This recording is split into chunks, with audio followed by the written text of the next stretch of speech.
Ini part ke-41 membaca buku Alibaba halaman ke-308.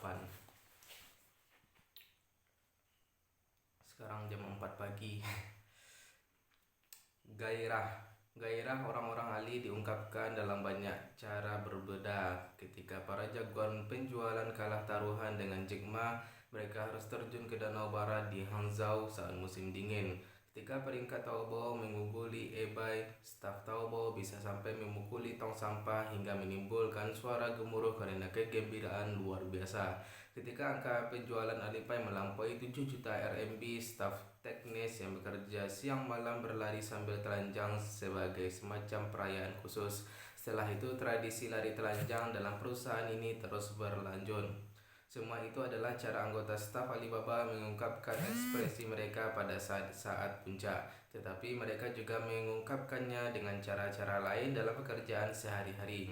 Anda perlu melihat bagaimana banyak pekerjaan yang masih berada di kantor setelah jam pulang dan bagaimana api sejati menyala-nyala di mata mereka ketika berbicara tentang pekerjaan. Gairah merasuki setiap aspek sistem sirkulasi perusahaan ini. Inovasi adalah aktivitas yang melibatkan banyak energi dan antusiasme. Seseorang tidak hanya menciptakan dan mengorganisasi hal-hal baru, tetapi juga perlu menjebol hambatan-hambatan lama. Persis seperti energi yang dibutuhkan dalam fisika untuk menerobos kelambanan. Inovasi mengisyaratkan perpisahan dari cara rutin berpikir dan mengerjakan segala sesuatu. Ini mendatangkan tuntunan pada kekuatan mental, kekuatan fisik, dan kekuatan ambisi atau hasrat seseorang. Ungkapan dari kekuatan jenis ini adalah gairah, entah itu berasal dari antusiasme atau dari tanggung jawab. Pada umumnya, organisasi yang memiliki cukup gairah akan lebih mudah memunculkan inovasi.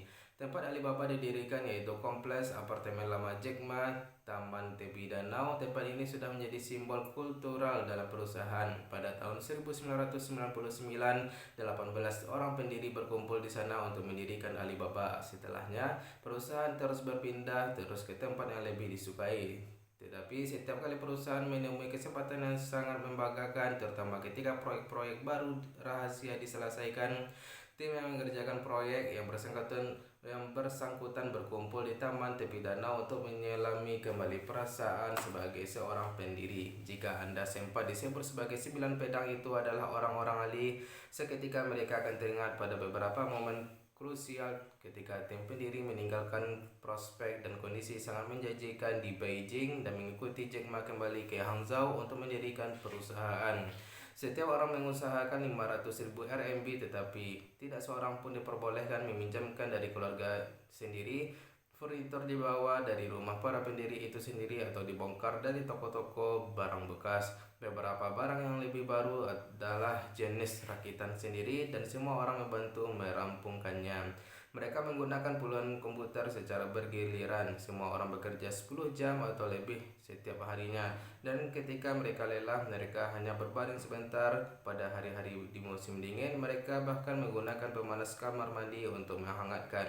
Walaupun seperti itu keadaannya, semua orang yakin bahwa mereka terlibat dalam penciptaan sesuatu yang benar-benar besar. Bahu-membahu mereka bekerja hari demi hari. Tak ada kesulitan atau makanan sederhana yang bisa mengganggu ketenangan pikiran mereka. Tim pendiri ini bekerja di Taman Tepi Danau hanya 1 tahun. Tetapi selama setahun itu, situs web Alibaba diselesaikan dan ditampilkan daring dan direvisi ketika jumlah staf perusahaan itu mulai terus bertambah. Ketika jumlah itu tembus 100.000 orang, perusahaan mencatat diri di Hong Kong sebagai Alibaba Tiongkok Ltd. Perusahaan penelitian dan pengembangan Alibaba kemudian dicatatkan di Hangzhou dan perusahaan itu mengalami 2 putaran pendanaan dengan jumlah total 2,5 juta USD. Pada tahun 2003, selama krisis SARS, Sun Tongyu dan lebih dari selusin orang mendatangani sebuah perjanjian rahasia sebelum pindah kembali ke Taman Tepi Danau. Di sana mereka bekerja siang malam menggarap sebuah proyek istimewa. Dalam sebulan, Taobao.com meluncur di internet. 3,5 tahun kemudian, eBay mundur dari Tiongkok. Di dalam perusahaan ini, orang-orang ahli menggunakan apa yang disebut selang Alibaba. Istilah yang paling menstimulasi orang-orang adalah dazang yang berarti melancarkan perang. Dalam pengertian Alibaba, istilah itu merujuk pada duel pedang melawan musuh, terutama musuh yang lebih besar dari Anda. Meski begitu, Jack Ma sering mengatakan jika Anda merasa tidak punya musuh, Anda benar-benar tidak akan punya musuh di dunia yang sesungguhnya. Dengan perkataan itu, dia ingin mengatakan bahwa kompetisi adalah efek samping dari apa yang Anda harus lakukan. Poin kuncinya adalah memberikan layanan tak tertandingi bagi konsumen. Tampaknya kata-kata itu bagus diucapkan, tetapi juga merangkum segala sesuatu sesuai fakta. Alasan sederhananya, di beberapa bidang dan pada tahapan tertentu sejauh mata memandang, Alibaba benar-benar merupakan sebuah perusahaan tanpa lawan. Sekalipun Anda mencari lawan mereka dengan teleskop, Alibaba tidak punya pesaing karena berbagai alasan. Modelnya unik, Alibaba adalah perusahaan B2B pertama dan kekuatannya sudah terlalu besar bisnis C2C saat ini. Mengingat hal-hal tersebut, sudah barang tentu tak ada perlunya bertarung dengan siapa saja. Namun ketika muncul pesaing, tak seorang pun yang akan mengabaikan mereka. Anda harus mendahulukan konsumen, tetapi begitu pula kompetisi. Jadi mengapa konsumen harus memilih Anda? Ketika pesaing-pesaing kuat muncul di wilayah-wilayah penting, maka Alibaba sekalipun tidak akan menganggap sepi mereka dan berlalu. Alibaba melakukan gerakan-gerakan tergantung pada kualitas spesifik lawannya. Apa yang menjadikan Alibaba mampu mengalahkan pesaing bukan hanya moto dahulukan konsumen, tetapi juga karena adanya semacam gairah yang tak terpadamkan. Sementara itu, tekanan kompetisi memudahkan Alibaba memunculkan inovasi dalam perusahaan, dan gairah seseorang dapat memastikan inovasi tersebut dijalankan. Proses penguatan ini berlanjut sampai pertempuran dimenangkan. Contoh klasik kemenangan perang adalah ketika Taobao melawan eBay. Dalam hal metode pemasaran dan promosi, inovasi-inovasi Taobao benar-benar dipaksakan. Pada Juli 2003, eBay membuat perjanjian periklanan eksklusif dengan situs-situs Tiongkok lainnya, termasuk Sina, Sohu, Netease, dan Tom. Jika salah satu situs besar itu bekerjasama dalam hal promosi dengan Taobao, Yahoo, dan sebagainya, eBay diperbolehkan menarik bayaran tinggi di situs sebagai hukuman. Ketika dihadang blokade, jenis tirani ini yang bisa dilakukan Taobao hanyalah melancarkan perang gerilya dan mengepung kota dengan menguasai desa. Dengan harga cukup rendah, Taobao memasang iklan di ribuan situs web kecil. Staf penjualan Taobao bergerak cepat menyisir deretan aliansi situs web Tiongkok dan membuat semua situs kecil dan menengah tersebut mengunggah iklan Taobao dari satu malam ke malam berikutnya. Pada saat yang sama, orang-orang pemasarannya menggarap wilayah iklan luring, stasiun kereta metro, stasiun kereta api, tiang-tiang lampu di sepanjang jalan, semua tempat yang memungkinkan. Pada akhirnya, Taobao juga memasang iklan di televisi. Di taman tepi danau Sun Tongyu yang merupakan salah seorang pendiri awal memimpin seluruh departemen di perusahaan yang kelelahan namun penuh dedikasi. Peringkat terbaru kedua perusahaan itu digantung di samping setiap pegawai, memberi motivasi semua orang setiap saat. Banyak orang yang menunggu sampai pukul 11 malam atau lebih sebelum pulang. Mereka tidak akan beranjak sebelum Alexa mengubah peringkatnya untuk hari itu. Longgar di luar, ketat di dalam. Apakah atmosfer kerja tegang lebih kondusif bagi inovasi atau lebih baik memiliki lingkungan yang rileks? Peng Lei, Wakil Presiden Kepala Departemen Sumber Daya Manusia, merangkum jawaban untuk pertanyaan ini. Alibaba dengan menyatakan bahwa perusahaan longgar atau rileks di luar, namun ketat, keras, atau ekstrim di dalam. Pendekatan longgar untuk berinteraksi dengan dunia luar memungkinkan perusahaan menjaga sikap terbuka dan lebih reseptif terhadap hal-hal baru. Pendekatan ini juga memberi orang kemerdekaan untuk membebaskan kekuatan-kekuatan imajinatif mereka sendiri. Lingkungan ketat internal menjaga kerja selalu berorientasi pada hasil dan berfokus pada eksekusi, yang memungkinkan ide-ide inovatif membuahkan hasil lebih cepat. Budaya longgar Alibaba diungkapkan dalam berbagai cara, tetapi ada 3 aspek yang paling menonjol. Pertama, lingkungan fisik Alibaba. Lingkungan fisik sebuah perusahaan sangat penting bagi energi kreatif. Begitu Anda berjalan-jalan memasuki Alibaba, Anda menangkap kesan bahwa itulah perusahaan muda, penuh vitalitas, dan mendorong pemikiran tak terkekang. Segala kesan tentang hierarki sama sekali tak terasa. Ruang kerja bergaya terbuka dengan beberapa pegawai senior terjebak di tengah kerumunan anak-anak muda. Dinding dihiasi karikatur lucu dan foto-foto reaksi tim Alibaba. Ruang-ruang rapat dinamai dengan nama tempat yang mengingatkan pada Outlaws of the Moors. Segala macam fasilitas kelas 1 tersedia untuk olahraga, reaksi, makan dan minum, dan belajar. Aspek kedua, kelonggaran adalah sebuah gaya manajemen yang memberikan kendali penuh pada ekspresi individual pegawai. Taobao bertindak sebagai inkubator yang merawat sederetan inovasi Alibaba, termasuk Alipay, Tmall, Etao, Juhuasuan, dan Taobao WeRelax. Di antara sekian banyak bisnis, Taobao merepresentasikan permulaan budaya inovasi Alibaba. Itulah platform paling inovatif dalam Alibaba Group.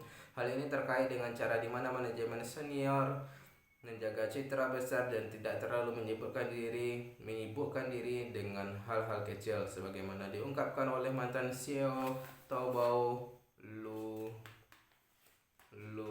Zhouqi. Mengoperasikan inovasi lebih mudah digerakkan dari bawah dan digerakkan ke atas sebagai hasil dari atmosfer yang tak terkekang. Semua orang bisa mendapatkan lebih banyak pengalaman. Di sisi bawah adalah upaya-upaya yang bisa diduplikasi karena terlalu banyak orang yang berfokus pada suatu produk atau bisnis. Keunggulannya adalah orang bebas untuk melakukan sesuatu yang baru tanpa terlalu khawatir soal melakukan kesalahan, yang meningkatkan probabilitas inovasi-inovasi yang berhasil.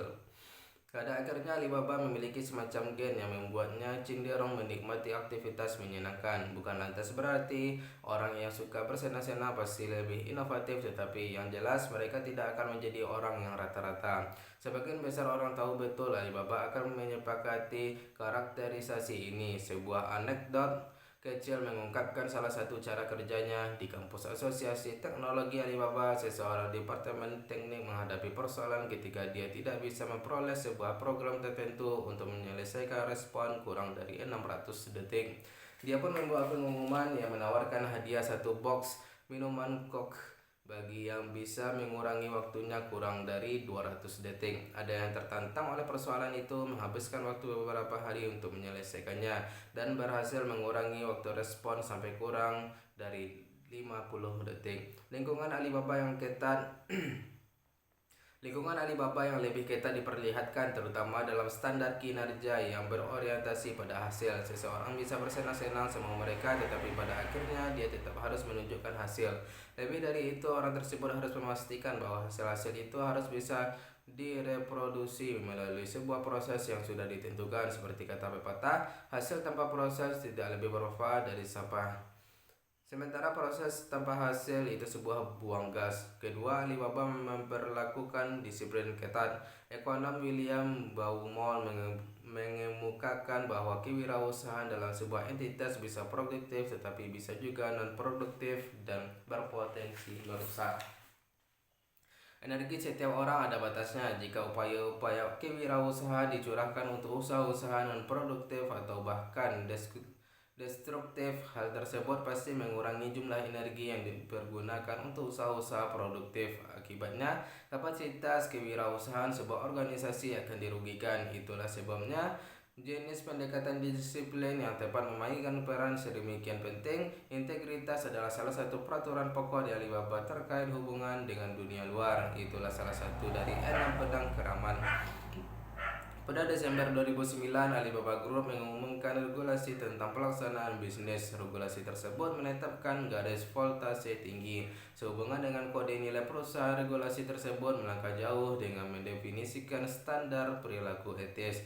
Jika ada pegawai yang menyentuh garis tersebut, dia akan diminta meninggalkan perusahaan. Di masa lalu, Alibaba pernah meminta sejumlah orang pemasaran cemerlang untuk meninggalkan perusahaan meskipun catatan kinerja mereka sangat mengesankan.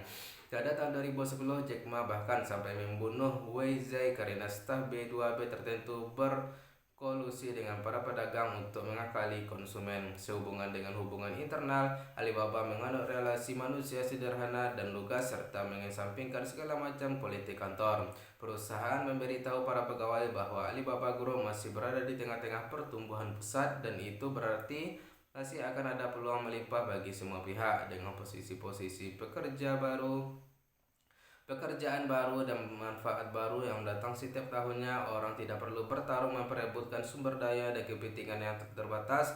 Jika setiap orang melakukan pekerjaannya dengan baik, prospek bagi perkembangan personal sangatlah besar. Itu saja dulu.